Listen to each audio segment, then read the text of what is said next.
Chapter 11. The Frowning City. For an hour or more I sat waiting, Umslopogaas having meanwhile gone to sleep also, till at length the east turned grey, and huge misty shapes moved over the surface of the water like ghosts of long-forgotten dawns. They were the vapours rising from their watery bed to greet the sun.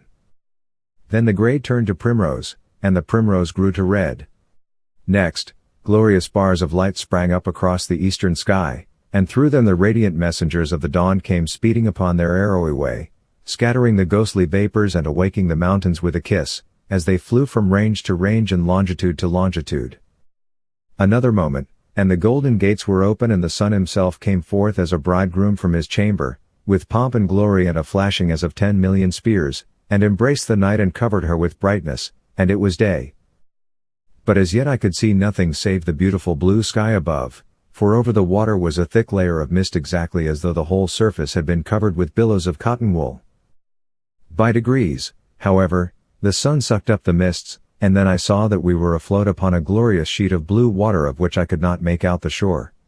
Some 8 or 10 miles behind us, however, there stretched as far as the eye could reach a range of precipitous hills that formed a retaining wall of the lake, and I have no doubt but that it was through some entrance in these hills that the subterranean river found its way into the open water.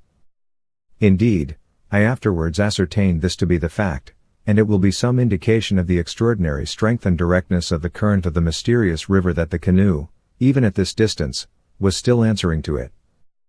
Presently, too, I, or rather Umslopogaas, who woke up just then, discovered another indication, and a very unpleasant one it was. Perceiving some whitish object upon the water, Umslopogaas called my attention to it, and with a few strokes of the paddle brought the canoe to the spot, whereupon we discovered that the object was the body of a man floating face downwards.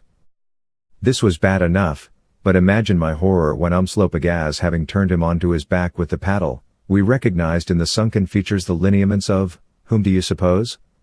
None other than our poor servant who had been sucked down 2 days before in the waters of the subterranean river. It quite frightened me. I thought that we had left him behind forever, and behold! Borne by the current, he had made the awful journey with us, and with us had reached the end. His appearance also was dreadful, for he bore traces of having touched the pillar of fire, one arm being completely shriveled up and all his hair being burnt off. The features were, as I have said, sunken, and yet they preserved upon them that awful look of despair that I had seen upon his living face as the poor fellow was sucked down. Really the sight unnerved me, weary and shaken as I felt with all that we had gone through, and I was heartily glad when suddenly and without any warning the body began to sink just as though it had had a mission, which having been accomplished, it retired, the real reason no doubt being that turning it on its back allowed a free passage to the gas. Down it went to the transparent depths, fathom after fathom we could trace its course till at last a long line of bright air bubbles, swiftly chasing each other to the surface, alone remained where it had passed. At length these, too, were gone, and that was an end of our poor servant. Umslopogaas thoughtfully watched the body vanish. What did he follow us for? He asked. 'Tis an ill omen for thee and me, Macumazahn. And he laughed. I turned on him angrily, for I disliked these unpleasant suggestions. If people have such ideas, they ought in common decency to keep them to themselves. I detest individuals who make on the subject of their disagreeable presentiments, or who, when they dream that they saw one hanged as a common felon, or some such horror, will insist upon telling one all about it at breakfast, even if they have to get up early to do it. Just then, however, the others woke up and began to rejoice exceedingly at finding that we were out of that dreadful river and once more beneath the blue sky. Then followed a babel of talk and suggestions as to what we were to do next, the upshot of all of which was that, as we were excessively hungry, and had nothing whatsoever left to eat except a few scraps of biltong, dried game flesh, having abandoned all that remained of our provisions to those horrible freshwater crabs, we determined to make for the shore. But a new difficulty arose. We did not know where the shore was, and, with the exception of the cliffs through which the subterranean river made its entry, could see nothing but a wide expanse of sparkling blue water. Observing, however, that the long flights of aquatic birds kept flying from our left, we concluded that they were advancing from their feeding grounds on shore to pass the day in the lake, and accordingly headed the boat towards the quarter whence they came, and began to paddle.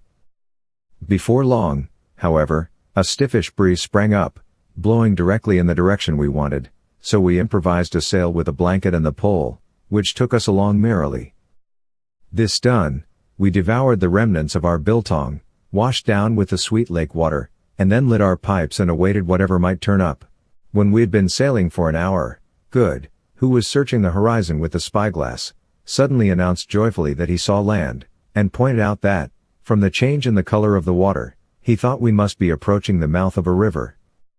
In another minute we perceived a great golden dome, not unlike that of St. Paul's, piercing the morning mists, and while we were wondering what in the world it could be, Good reported another and still more important discovery, namely, that a small sailing boat was advancing towards us. This bit of news, which we were very shortly able to verify with our own eyes, threw us into a considerable flutter. That the natives of this unknown lake should understand the art of sailing seemed to suggest that they possessed some degree of civilization.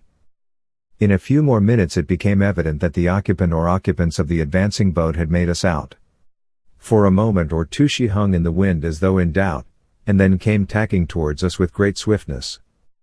In 10 more minutes she was within 100 yards, and we saw that she was a neat little boat, not a canoe dug out, but built more or less in the European fashion with planks, and carrying a singularly large sail for her size. But our attention was soon diverted from the boat to her crew, which consisted of a man and a woman, nearly as white as ourselves. We stared at each other in amazement, thinking that we must be mistaken, but no, there was no doubt about it. They were not fair, but the two people in the boat were decidedly of a white as distinguished from a black race, as white, for instance, as Spaniards or Italians. It was a patent fact. So it was true, after all, and, mysteriously led by a power beyond our own, we had discovered this wonderful people. I could have shouted for joy when I thought of the glory and the wonder of the thing, and as it was, we all shook hands and congratulated each other on the unexpected success of our wild search. All my life had I heard rumors of a white race that existed in the highlands of this vast continent, and longed to put them to the proof, and now here I saw it with my own eyes, and was dumbfounded. Truly, as Sir Henry said, the old Roman was right when he wrote Ex Africa semper aliquid novae, which he tells me means that out of Africa there always comes some new thing. The man in the boat was of a good but not particularly fine physique, and possessed straight black hair, regular aquiline features, and an intelligent face.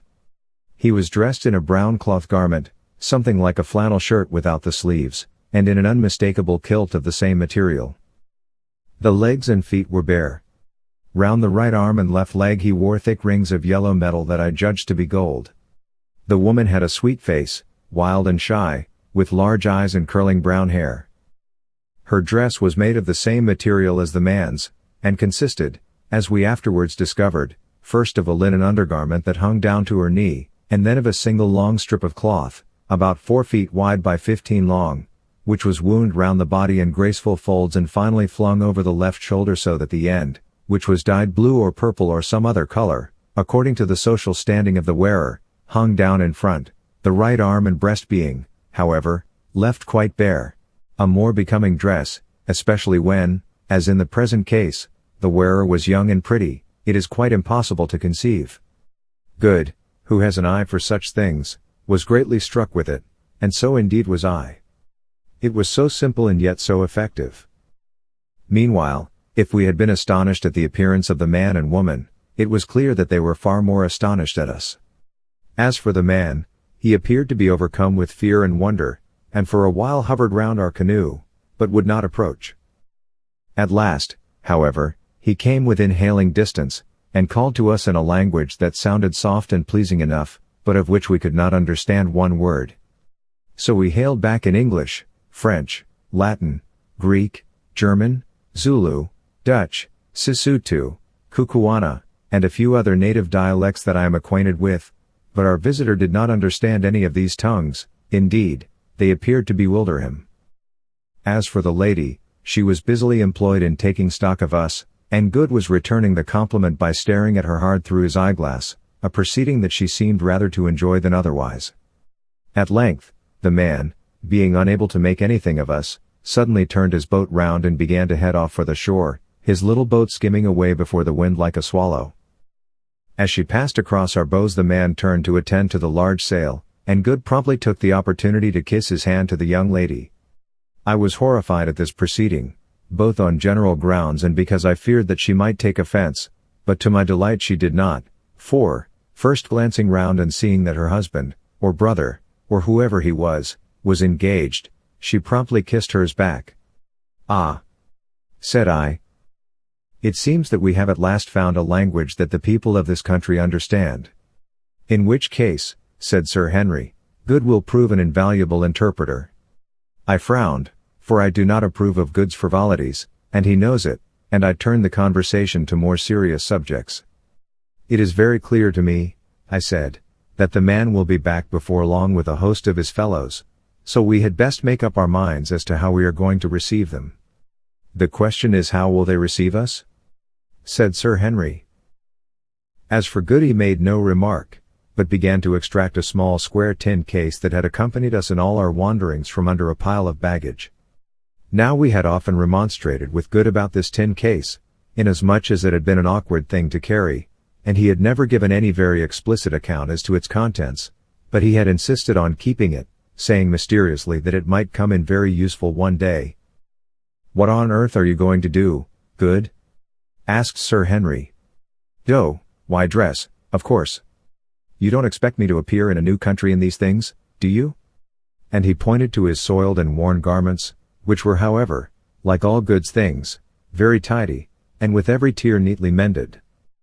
We said no more, but watched his proceedings with breathless interest.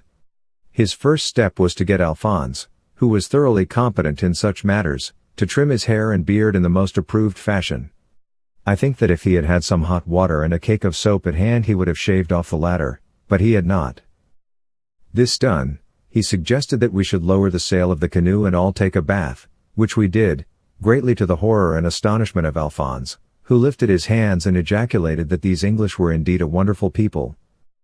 Umslopogaas, who, though he was, like most high-bred Zulus, scrupulously cleanly in his person, did not see the fun of swimming about in a lake, also regarded the proceeding with mild amusement. We got back into the canoe much refreshed by the cold water, and sat to dry in the sun, whilst Good undid his tin box, and produced first a beautiful clean white shirt, just as it had left a London steam laundry, and then some garments wrapped first in brown, then in white, and finally in silver paper. We watched this undoing with the tenderest interest and much speculation. One by one Good removed the dull husks that hid their splendors, carefully folding and replacing each piece of paper as he did so, and there at last lay, in all the majesty of its golden epaulettes, lace, and buttons, a commander of the Royal Navy's full-dress uniform, dress sword, cocked hat, shiny patent leather boots and all. We literally gasped. "What?" we said. "What? Are you going to put those things on?" "Certainly," he answered composedly. "You see, so much depends upon a first impression, especially," he added, as I observed that there are ladies about. "One at least of us ought to be decently dressed." We said no more, we were simply dumbfounded, especially when we considered the artful way in which Good had concealed the contents of that box for all these months. Only one suggestion did we make, namely, that he should wear his mail shirt next his skin. He replied that he feared it would spoil the set of his coat, now carefully spread in the sun to take the creases out, but finally consented to this precautionary measure. The most amusing part of the affair, however, was to see old Umslopogaas's astonishment and Alphonse's delight at Good's transformation. When at last he stood up in all his glory, even down to the medals on his breast, and contemplated himself in the still waters of the lake, after the fashion of the young gentleman in ancient history, whose name I cannot remember, but who fell in love with his own shadow, the old Zulu could no longer restrain his feelings. "Oh, Bhogwan," he said. "Oh, Bhogwan. I always thought thee an ugly little man, and fat as the cows at calving time, and now thou art like a blue jay when he spreads his tail out. Surely, Bhogwan, it hurts my eyes to look at thee."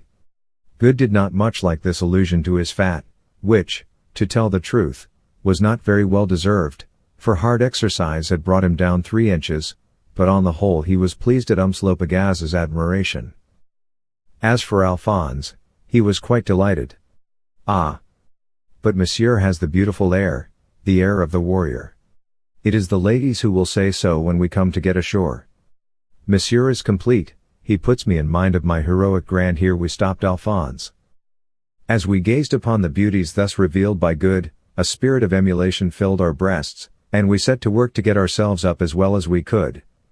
The most, however, that we were able to do was to array ourselves in our spare suits of shooting clothes, of which we each had several. All the fine clothes in the world could never make it otherwise than scrubby and insignificant. But Sir Henry looked what he is, a magnificent man in his nearly new tweed suit, gaiters, and boots. Alphonse also got himself up to kill, giving an extra turn to his enormous mustaches. Even old Umslopogaas, who was not in a general way given to the vain adorning of his body, took some oil out of the lantern and a bit of tow, and polished up his head ring with it till it shone like good patent leather boots. Then he put on the mail shirt Sir Henry had given him and his mucha, and, having cleaned up and cosi-cos a little, stood forth complete. All this while, having hoisted the sail again as soon as we had finished bathing, we had been progressing steadily for the land, or, rather, for the mouth of a great river. Presently, in all about an hour and a half after the little boat had left us, we saw emerging from the river or harbor a large number of boats, ranging up to 10 or 12 tons burden. One of these was propelled by 24 oars, and most of the rest sailed. Looking through the glass we soon made out that the rowboat was an official vessel, her crew being all dressed in a sort of uniform, whilst on the half-deck forward stood an old man of venerable appearance, and with a flowing white beard, and a sword strapped to his side, who was evidently the commander of the craft. The other boats were apparently occupied by people brought out by curiosity, and were rowing or sailing towards us as quickly as they could. "Now for it," said I. "What is the betting? Are they going to be friendly or to put an end to us?" Nobody could answer this question, and, not liking the warlike appearance of the old gentleman and his sword, we felt a little anxious. Just then Good spied a school of hippopotami on the water about 200 yards off us, and suggested that it would not be a bad plan to impress the natives with a sense of our power by shooting some of them if possible. This, unluckily enough, struck us as a good idea, and accordingly we at once got out our 8-bore rifles, for which we still had a few cartridges left, and prepared for action. There were 4 of the animals, a big bull, a cow, and 2 young ones, one 3 parts grown. We got up to them without difficulty, the great animals contenting themselves with sinking down into the water and rising again a few yards farther on. Indeed, their excessive tameness struck me as being peculiar. When the advancing boats were about 500 yards away, Sir Henry opened the ball by firing at the 3 parts grown young one. The heavy bullet struck it fair between the eyes, and, crashing through the skull, killed it, and it sank, leaving a long train of blood behind it. At the same moment I fired at the cow, and good at the old bull. My shot took effect, but not fatally, and down went the hippopotamus with a prodigious splashing, only to rise again presently blowing and grunting furiously, dyeing all the water round her crimson, when I killed her with the left barrel. Good, who is an execrable shot, missed the head of the bull altogether, the bullet merely cutting the side of his face as it passed. On glancing up, after I had fired my second shot, I perceived that the people we had fallen among were evidently ignorant of the nature of firearms, for the consternation caused by our shots and their effect upon the animals was prodigious. Some of the parties in the boats began to cry out in fear, others turned and made off as hard as they could, and even the old gentleman with the sword looked greatly puzzled and alarmed, and halted his big rowboat. We had, however, but little time for observation, for just then the old bull, rendered furious by the wound he had received, rose fair within 40 yards of us, glaring savagely. We all fired, and hit him in various places, and down he went, badly wounded. Curiosity now began to overcome the fear of the onlookers, and some of them sailed on up close to us, amongst these being the man and woman whom we had first seen a couple of hours or so before, who drew up almost alongside. Just then the great brute rose again within 10 yards of their base, and instantly with a roar of fury made it at open-mouthed. The woman shrieked, and the man tried to give the boat way, but without success. In another second I saw the huge red jaws and gleaming ivories close with a crunch on the frail craft, taking an enormous mouthful out of its side and capsizing it. Down went the boat, leaving its occupants struggling in the water. Next moment, Before we could do anything towards saving them, the huge and furious creature was up again and making open-mouthed at the poor girl, who was struggling in the water. Lifting my rifle just as the grinding jaws were about to close on her, I fired over her head right down the hippopotamus's throat.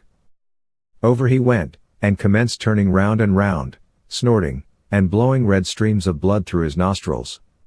Before he could recover himself, however, I let him have the other barrel in the side of the throat, and that finished him.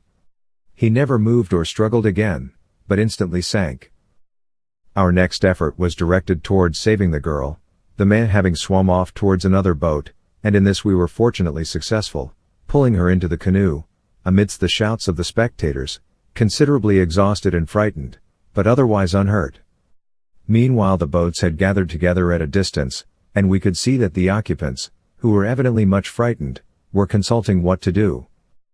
Without giving them time for further consideration, which we thought might result unfavorably to ourselves, we instantly took our paddles and advanced towards them, Good standing in the bow and taking off his cocked hat politely in every direction, his amiable features suffused by a bland but intelligent smile.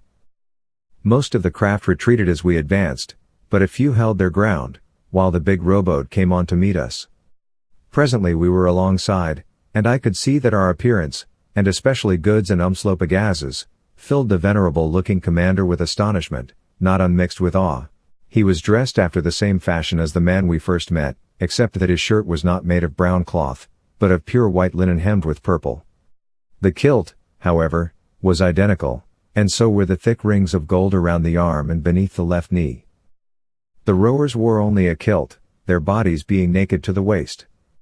Good took off his hat to the old gentleman with an extra flourish, and inquired after his health in the purest English, to which he replied by laying the first two fingers of his right hand horizontally across his lips and holding them there for a moment, which we took as his method of salutation. Then he also addressed some remarks to us in the same soft accents that had distinguished our first interviewer, which we were forced to indicate we did not understand by shaking our heads and shrugging our shoulders. This last Alphonse, being to the manner born, did to perfection, and in so polite a way that nobody could take any offense. Then we came a standstill, till I, being exceedingly hungry, thought I might as well call attention to the fact, and did so first by opening my mouth and pointing down it, and then rubbing my stomach. These signals the old gentleman clearly understood, for he nodded his head vigorously, and pointed towards the harbor, and at the same time one of the men on his boat threw us a line and motioned to us to make it fast, which we did. The rowboat then took us in tow, and went with great rapidity towards the mouth of the river, accompanied by all the other boats. In about 20 minutes more we reached the entrance to the harbor, which was crowded with boats full of people who had come out to see us. We observed that all the occupants were more or less of the same type, though some were fairer than others. Indeed, we noticed certain ladies whose skin was of a most dazzling whiteness, and the darkest shade of color which we saw was about that of a rather swarthy Spaniard.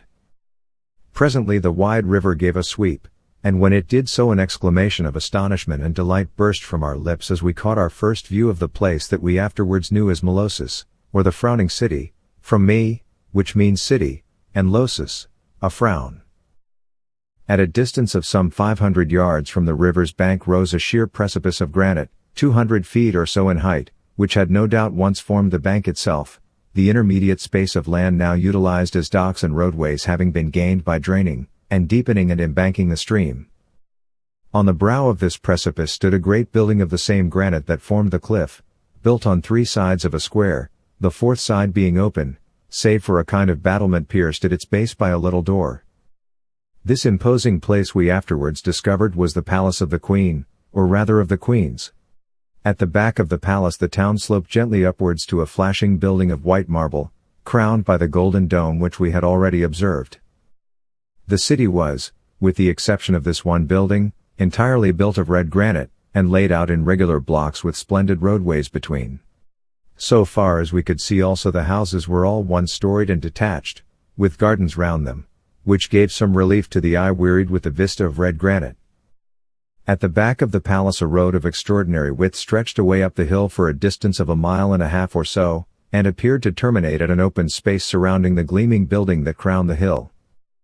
But right in front of us was the wonder and glory of Molossus, the great staircase of the palace, the magnificence of which took our breath away. Let the reader imagine, if he can, a splendid stairway, 65 feet from balustrade to balustrade, consisting of 2 vast flights, each of 125 steps of 8 inches in height by 3 feet broad, connected by a flat resting place 60 feet in length, and running from the palace wall on the edge of the precipice down to meet a waterway or canal cut to its foot from the river. This marvelous staircase was supported upon a single enormous granite arch, of which the resting place between the 2 flights formed the crown, that is, the connecting open space lay upon it. From this archway sprang a subsidiary flying arch, or rather something that resembled a flying arch in shape, such as none of us had seen in any other country, and of which the beauty and wonder surpassed all that we had ever imagined. 300 feet from point to point, and no less than 550 round the curve, that half-arc sword touching the bridge it supported for a space of 50 feet only, one end resting on and built into the parent archway, and the other embedded in the solid granite of the side of the precipice. This staircase with its supports was, indeed, a work of which any living man might have been proud, both on account of its magnitude and its surpassing beauty. 4 times, as we afterwards learnt, did the work, which was commenced in remote antiquity, fail, and was then abandoned for 3 centuries when half finished, till at last there rose a youthful engineer named Radames, who said that he would complete it successfully, and staked his life upon it. If he failed he was to be hurled from the precipice he had undertaken to scale. If he succeeded, he was to be rewarded by the hand of the king's daughter. 5 years was given to him to complete the work, and an unlimited supply of labor and material. 3 times did his arch fall, till at last, seeing failure to be inevitable, he determined to commit suicide on the morrow of the 3rd collapse. That night, however, a beautiful woman came to him in a dream and touched his forehead, and of a sudden he saw a vision of the completed work, and saw too through the masonry and how the difficulties connected with the flying arch that had hitherto baffled his genius were to be overcome. Then he awoke and once more commenced the work, but on a different plan, and behold, he achieved it, and on the last day of the 5 years he led the princess his bride up the stair and into the palace. And in due course he became king by right of his wife, and founded the present Suvendi dynasty, which is to this day called the House of the Stairway, thus proving once more how energy and talent are the natural stepping stones to grandeur. And to commemorate his triumph he fashioned a statue of himself dreaming, and of the fair woman who touched him on the forehead, and placed it in the great hall of the palace, and there it stands to this day. Such was the great stair of Molossus, and such the city beyond. No wonder they named it the Frowning City, for certainly those mighty works in solid granite did seem to frown down upon our littleness in their somber splendor. This was so even in the sunshine, but when the storm clouds gathered on her imperial brow Molossus looked more like a supernatural dwelling place, or some imagining of a poet's brain, than what she is, a mortal city, carven by the patient genius of generations out of the red silence of the mountainside.